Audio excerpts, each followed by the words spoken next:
ብሪታንያ ለዓመታት ከአውሮፓ ህብረት መውጣት ወይንስ መቆየት ይሻላል በሚለው ሐሳብ ዙሪያ ስትሞግት ቆይታለች። ለዓመታት ፖለቲከኞቿ ብሪታንያ ከህብረቱ ትውጣ አትውጣ በሚለው ጉዳይ ጎራ ለይተው ተከራክረዋል፣ ተሟግተዋል።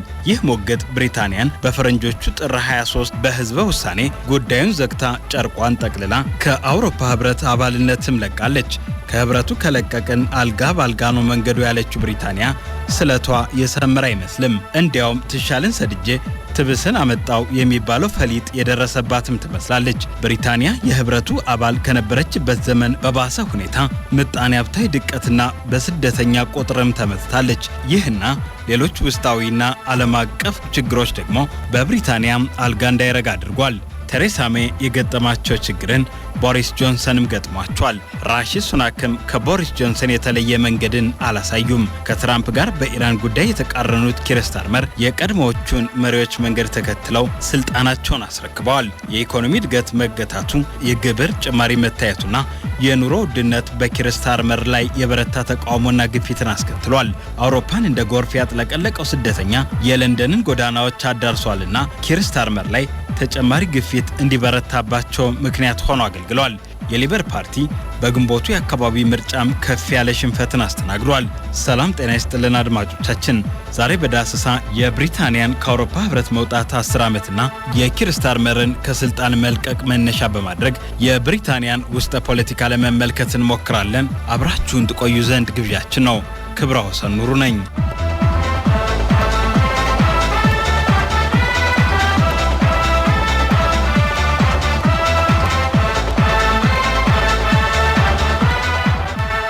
ብሪታንያ በ1973 ከተለመደው የኢኮኖሚ እድገቷ የሚገታ ሁኔታ አጋጠማት። በዚህ የተነሳም የአውሮፓ ኢኮኖሚክ ማህበረሰብን ተቀላቀለች። የአውሮፓ ኢኮኖሚክ ፖሊሲ ጥናት እንደሚያሳየው ብሪታንያ በ1950 ከአውሮፓ ኢኮኖሚ ማህበረሰብ አባላት የ30 በመቶ የጥቅል ሀገራዊ ምርት ብልጫ ነበራት። በ1973 ግን ይህ ታሪክ ተቀይሮ ከአውሮፓ ኢኮኖሚክ ማህበረሰብ አባላት 10 በመቶ በታች ጥቅል ሀገራዊ ምርት ላይም ደርሳለች። ይህ እንግዲህ ወደ አውሮፓ ኢኮኖሚክ ማህበረሰብ እንድትቀላቀል ማስገድዷታል። በ1983 የሌበር ፓርቲ በማኒፌስቶ ከአውሮፓ ጋር ምጣኔ ሀብታችን በተጣመረ ቁጥር ምጣኔ ሀብታዊ ድቀቱ እየበረታ ነው በማለት ከአውሮፓ ተቋማት መውጣትን ማቀንቀን ጀምሯል። የኮንሰርቫቲቭ ፓርቲም ይህንን ሐሳብ በ2010 ዳግም ማቀንቀን ጀምሯል። ይህ ሐሳብ በኋላ ላይ የሌበር ፓርቲን የሊበራል ዲሞክራትንና የስኮቲሽ ብሔራዊ ፓርቲ ጭምር ድጋፋቸውን ጭረውታል። የአውሮፓ ህብረት ብሪታንያ 51.9 በመቶ ድምፅ ለመውጣት ስትወስን ዴቪድ ካሜሮን ስልጣናቸውን በመልቀቅ ለቴሬሳ ሜይ አስረክበዋል። ቴሬሳ ሜይ ከህብረቱ የመልቀቅን ሂደት ቢመሩም ሳይሳካላቸው ቀርቶ በ2019 በፓርላማ ውሳኔ ስልጣናቸውን አስረክበዋል።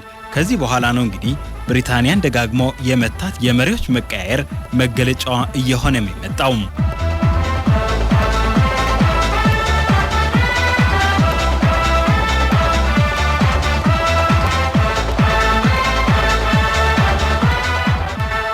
እንደየመሪዎቹ የስልጣን መልቀቂያ ሁኔታና ምክንያት ቢለያይም የብሪታንያ ኢኮኖሚ ከህብረቱ ጋር ከቆዩት በባሰ ሁኔታ መገኘቱ ዋናውና የማይቀየረው ምክንያት እንደሆነ ይነሳል። ኪር ስታርመር የገጠማቸው ፈተናም ተመሳሳይ ነው። ከፍ ያለ ድምፅን አግኝተው ከ2 ዓመታት በፊት ወደ ስልጣን የመጡት ኪር ስታርመር በ2 ዓመታት የመራጮቻቸውን ድጋፍ አጥተዋል። የሌበር የፓርላማ አባላትም እምነታችን አተንቦታል የሚል ሐሳብንም አቀንቅነዋል። ይህ እንግዲህ መሪዎችን ማሰናበት በለመደችው አትሮንስ ተሰይመው ስንብታቸውን ይፋ እንዲያደርጉም አድርጓቸዋል። ስታርመር ከፓርቲያቸው ለቀረበላቸው ጠንካራ ጥያቄ ምላሽ በመስጠትም ስልጣናቸውን አስረክበዋል። The question my party is asking now is whether I am best placed. ፓርቲዬ አሁን እየጠየቀ ያለው ጥያቄ በሚቀጥለው አጠቃላይ ምርጫ ፓርቲያችንን ለመምራት እኔ በጣም ተስማሚ ሰው መሆኔ ነው። ለዚህ ጥያቄ የፓርላማ አባላት የሆኑት የፓርቲ አባላት የሰጡትን መልስ ሰምቻለሁ። እናም ያንን መልስ በክብርና በትህትና እቀበላለሁ። And I accept that answer with good grace.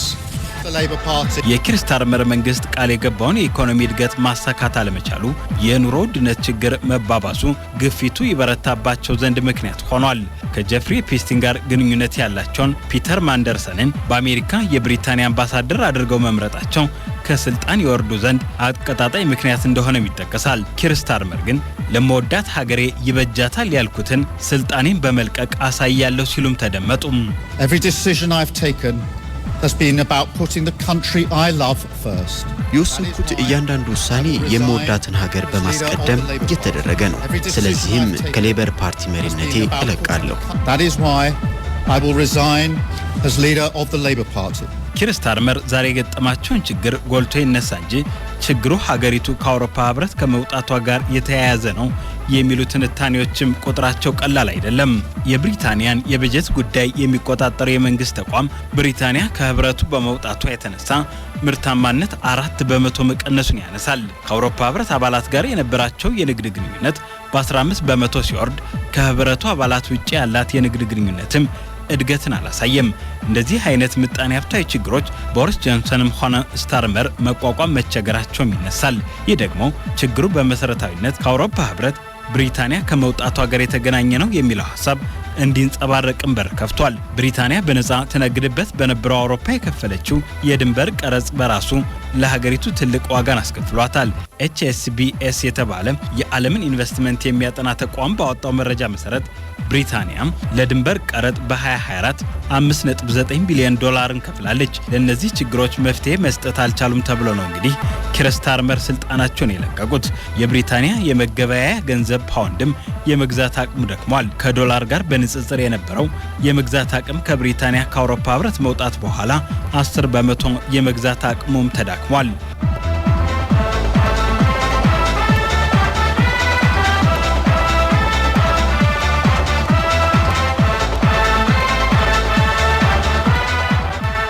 በብሪታንያ ፖለቲካ ትንታኔ በመስጠት የሚታወቁት ኮሊን መርፊ የስታርመርን መልቀቅ ከብሪታንያ ከአውሮፓ ህብረት ጋር መውጣት በወረሱት ችግርና በራሳቸው ግለሰባዊ ባህሪ የተነሳ የተፈጠረ ነው ይላሉ። I think it's a mixture of his own mistakes which we can get into, but actually the more interesting question is ይህ በራሱ የፈጸማቸው ስህተቶችና የሌሎች ጉዳዮች በጋራ የፈጠሩት ጉዳይ ይመስለኛል። ግን ከዚያ ይልቅ ትልቁ ጥያቄ ብሪታንያ በ10 ዓመታት ውስጥ 7 ጠቅላይ ሚኒስትሮችን ለምን ቀየረች የሚለው ነው። ወይንም 7ኛው ጠቅላይ ሚኒስትርን ለማግኘት ለምን እንደተቃረበች ነው። ይህ ከላይ ከምታዩት ችግሮች ይልቅ ወደ ጥልቅ የፖለቲካ አለመረጋጋት ምክንያቶች እንዳሉ ይጠቁማል። in the UK's party system with voters shopping around. So I think that's one of the deeper reasons. የብሪታንያ ከአውሮፓ ህብረት መውጣት በብሪታንያ ፖለቲካ የፓርቲ ፖለቲካውን ማወሳሰቡን ኮሊን መርፊ ለኪር ስታርመር ከስልጣን መውረድ በኋላ ተመልሰው በምክንያትነት ይጠቅሱታል። Within his party and different factions within the Labour Party, both the liberal right and the soft left were willing to get rid of him. I think that's important for his downfall. የብሬግዚት ህዝበ ውሳኔ 10 ዓመታት የሞላው በመሆኑ ዝም ብሎ የተፈጠረ አጋጣሚ አይመስለኝም። ያ ህዝበ ውሳኔ ብሪታንያ በእጅጉ ከፋፍሎ ብቻ ሳይሆን በሀገሪቱ የፓርቲ ስርዓት ውስጥ አለመረጋጋትና ተለዋዋጭነትን አባብሶታል። መራጮችም ከአንድ ፓርቲ ወደ ሌላ ፓርቲ ሲንቀሳቀሱ ታይተዋል። ስለዚህ ይህ ከጥልቅ ምክንያቶቹ አንዱ ነው ብዬ አስባለሁ። ፓርቲ ውስጥ ያሉ ብዙ ሰዎችን ከስታርመር ርቋል። But ultimately he wasn't able to keep him in post for any longer. በፓርቲ ውስጥ ደጋፊዎቻቸውን ስታርመር ማጣታቸውና ተለዋዋጭ በሆነው የብሪታንያ ህዝብ ድምጽን አለማግኘታቸው ስታርመርን ከ2 ዓመት በላይ ስልጣን ላይ እንዳይቆዩ አድርጓቸዋል። መርፊ በብሪታንያ እየተፈጠረ ያለውን የፖለቲካ ቀውስ በአውሮፓ ከሚታየው ነጥሎ መመልከት እንደማይቻል ያነሳል። በተለይም አዲስ እግር እየተከለ በመጣው የዲጂታል ስርዓተ ማህበርና ከዚህ ቀደም በሚታወቀው የኢኮኖሚ ጥያቄ መካከል ፓርቲዎች ለዜጎች ጥያቄ ምላሽ ለመስጠት ተቸግረዋል ይላል። በብሪታንያ የሌበር ፓርቲን የፈተነውም ይህ እንደሆነ ትንታኔውን ያስቀምጣል። እንደ ኮንሰርቫቲቭ ፓርቲ የህልውና አደጋ ባይገጥመውም የብሪታንያው ሌበር ፓርቲ ቀውስ ውስጥ ይገኛል በማለትም ያብራራል። Not nearly as existential as the Conservative Party, which I think እንደ ኮንሰርቫቲቭ ፓርቲ ያለ የህልውና ቀውስ ውስጥ አይደለም። ነገር ግን ሊበር ፓርቲ በእርግጥም ከባድ የህልውና ቀውስ እያጋጠመው ያለ ይመስለኛል። የሊበር ፓርቲን ብንመለከት በአስተያየት መስጫ ውስጥ 18 በመቶ ያህል ድጋፍ አለው። ይህም የምርጫ ስርዓት ውስጥ አስደንጋጭ ውጤት ሊኖረው ይችላል። በተጨማሪ ፓርቲው ብዙ ጠቃሚ ጥያቄዎችን ሊመልስ የሚገባው ሁኔታ ውስጥ ይገኛል። መንግስትም በተለያዩ አቅጣጫዎች ጫና እየተጋፈጠ ነው። በአንድ በኩል ለሰራተኞች የሚጠቅሙ የኢኮኖሚ ፖሊሲዎችን ለመተግበር ሲሞክር፣ በሌላ በኩል ደግሞ ፈጠራንና ሰው ሰራሽ ብልሃትን ኤአይን ለማስተሳሰር እየሰራ ነው። ፈተናዎቹ ብዙዎች ናቸው። And there's questions over which voters social democratic parties like Labour should be targeting. Should they be trying to win back over views on things like immigration? So the Labour Party is in a really dire and quite charged situation, and it's a real challenge for whoever succeeds in. ብሪታንያ አሁን የታሪክ ቋፍ ላይ ትገኛለች። በ10 ዓመት ውስጥ ሰባተኛው ጠቅላይ ሚኒስትር ሊሆን የሚችለው አንዲ በርንሃም በቅርቡ ወደ ስልጣን ሊመጡ ነው። ከኪር ስታርመር በኋላ ይህ ለውጥ ምን ያመጣል ትልቁ ጥያቄ ሆኗል።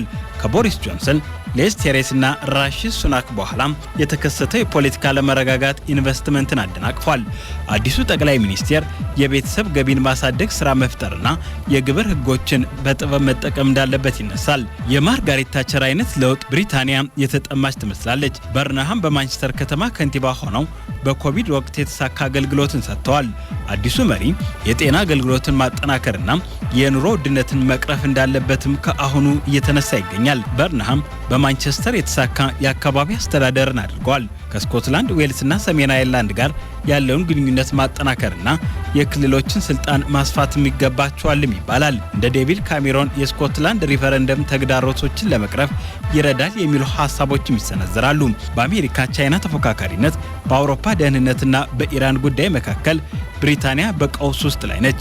የመከላከያ ወጪን ወደ 3.5 በመቶ ማሳደግና የስደተኞች ፖሊሲን በግልጽ ማዘጋጀትም ያስፈልጋል። በተለይም ስደተኝነትን በመዋጋት ረገድ ከአዲሱ ተሿሚ ትልቅ ጀብዱ እንግሊዛውያን ይጠብቃሉ። ይመረጣሉ ተብለው የሚጠበቁት አንዲ በርንሃም ስደተኝነትን በመቆጣጠር ቁጥጥርና ርህራሄን የሚያጣምር አቋምን ይዘው ወደ ስልጣን እንደሚመጡም ይጠበቃል። ይህ አቋም በተግባር ላይ ሲወርድ ግን በርከት ያሉ ፈተናዎች እንደሚጠብቋቸው ይታመናል። በርንሃም በቅርቡ የህገወጥ ስደትን ለመግታት የማቆያ ማዕከላትን ማስፋት፣ የስደተኞችን ጥያቄ በፍጥነት መመለስና ህገወጥ ስደተኞችን በፍጥነት ወደ ሀገራቸው መመለስ እንደሚያስፈልግም ተናግረው ነበር። ይህም ከህዝባዊ ጫና እና ከፖለቲካዊ አቋም ጋር የተያያዘ ነው። በስደተኛ ጠልነት በየዕለቱ በብሪታንያ ህዝባዊ ተቃውሞዎች መታየታቸው ለአዲሱ ጠቅላይ ሚኒስትር ቀላል አይሆንላቸውም የሚል ሐሳቦችም እንዲነሳ አድርጓል።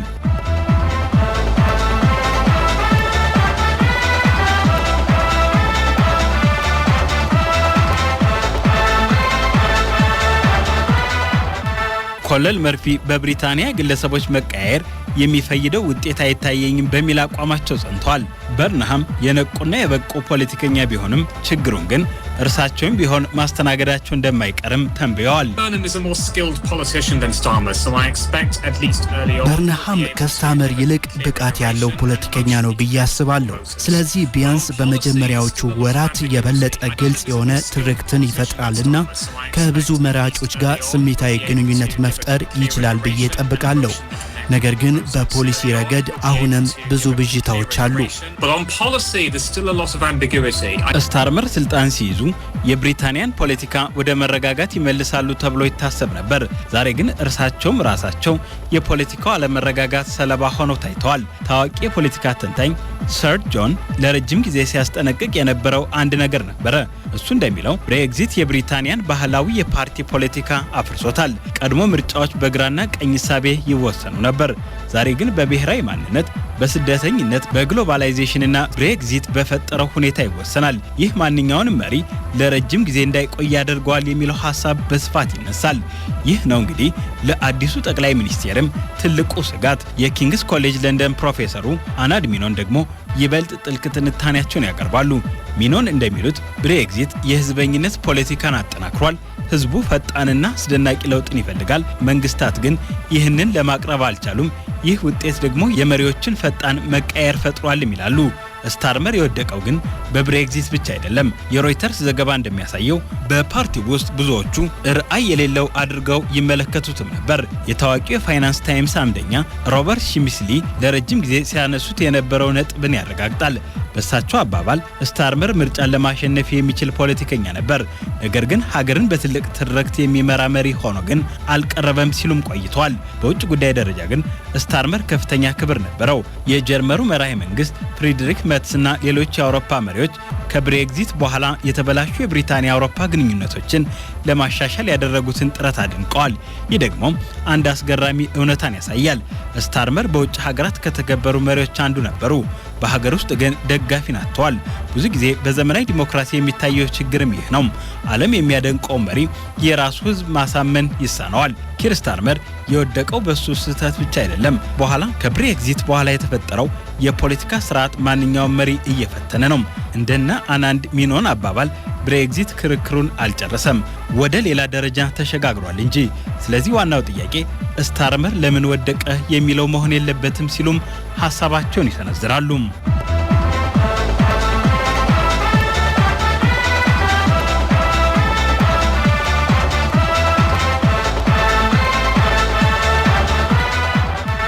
የብሪታንያው ጠቅላይ ሚኒስትር ኪር ስታርመር ከስልጣን መልቀቃቸውን ሲያስታውቁ ምላሹ በብሪታንያ ውስጥና ከውጭ ሀገራት በተለያየ መንገድ ተሰምቷል።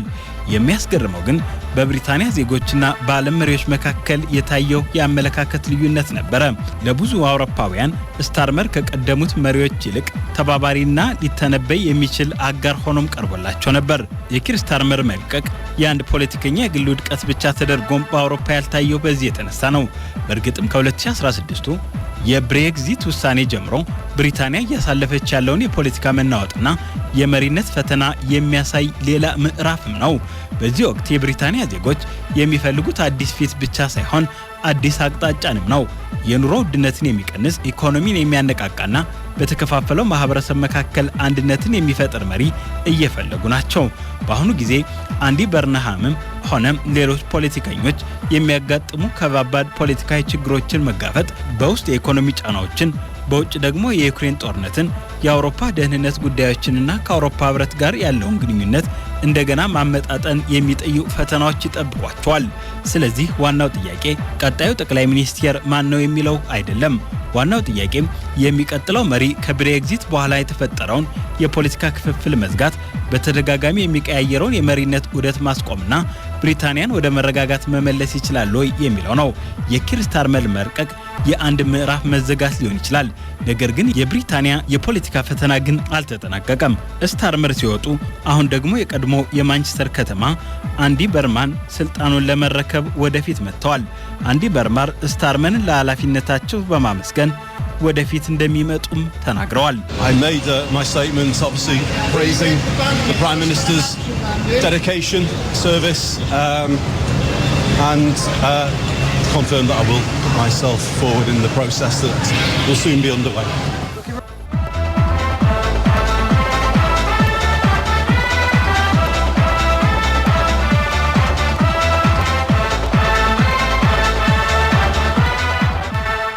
የብሪታንያን ውስጥ ፖለቲካ ከብሬግዚት ከኪር ስታርመር መልቀቅ ጋር አነጻጽረን ያቀረብንላችሁ የዳሰሳ ዝግጅታችን ይህንን ይመስል ነበረ።